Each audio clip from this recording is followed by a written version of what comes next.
বাংলার আকাশে এক ধূমকেতুর মতো আবির্ভাব হয়েছিল যার, তিনি কাজী নজরুল ইসলাম। বিদ্রোহ, প্রেম, সঙ্গীত ও মানবতার কণ্ঠ সবকিছু নিয়ে তিনি হয়ে ওঠেন বাংলার বিদ্রোহী কবি। আজ আমরা শুনব তার জীবনের অবাক গল্প। ১৯০০ সালে ২৪শে মে পশ্চিমবঙ্গের বর্ধমান জেলার চুরুলিয়া গ্রামে জন্ম নেন নজরুল। ছোটবেলায় দারিদ্র্যের সঙ্গে প্রতিনিয়ত লড়াই করতে হয়েছে তাকে। মসজিদের মুয়াজ্জিন, লেটো স্কুলের শিক্ষক, গ্রামে গ্রামে যাত্রা দলের গায়ক, শিশুকাল ও কৈশোর কেটে গেছেন নানা সংগ্রামে। কিন্তু এই সংগ্রামই তার ভেতরের শিল্পীকে তৈরি করেছে। রানীগঞ্জে পড়াশোনার সময় নজরুল যাত্রা দলে যুক্ত হন।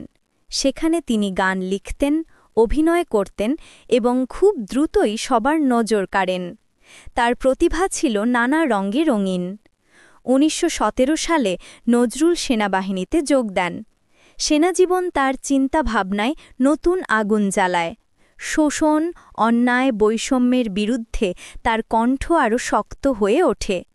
সেই আগুন থেকেই জন্ম নেয় ১৯২২ সালের অসাধারণ কবিতা বিদ্রোহী, যা তাকে রাতারাতি বাংলার বিদ্রোহী কবি হিসেবে পরিচিত করে তোলে।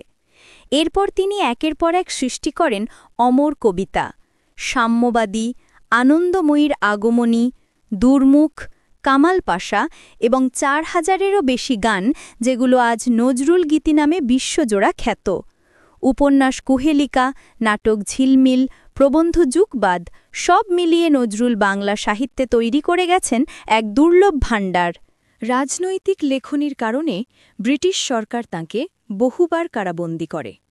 কারাগারে বসেই তিনি রচনা করেন বিখ্যাত রাজবন্দির জবানবন্দি, যা বাংলা সাহিত্যে এক অনন্য সংযোজন। ১৯২৪ সালে বিহারের ব্রাহ্মণ কন্যা প্রমীলা দেবীকে বিয়ে করেন নজরুল। তাদের ৪ সন্তান: কৃষ্ণ মোহাম্মদ, অরিন্দম, সাবের ও সাগর। কিন্তু সংসার সুখের হলেও জীবনের পথ ছিল কঠিন।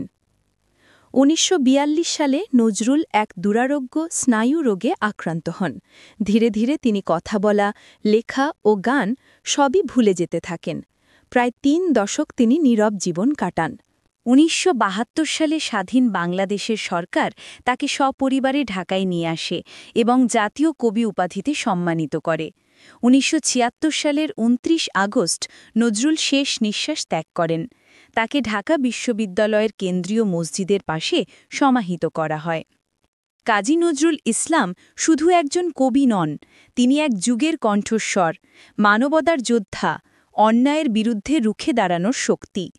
তার লেখা আজও আমাদের জাগায়, অনুপ্রাণিত করে এবং শেখায় মানুষের উপরে মানুষ নাই, সব মানুষেরই রক্ত এক।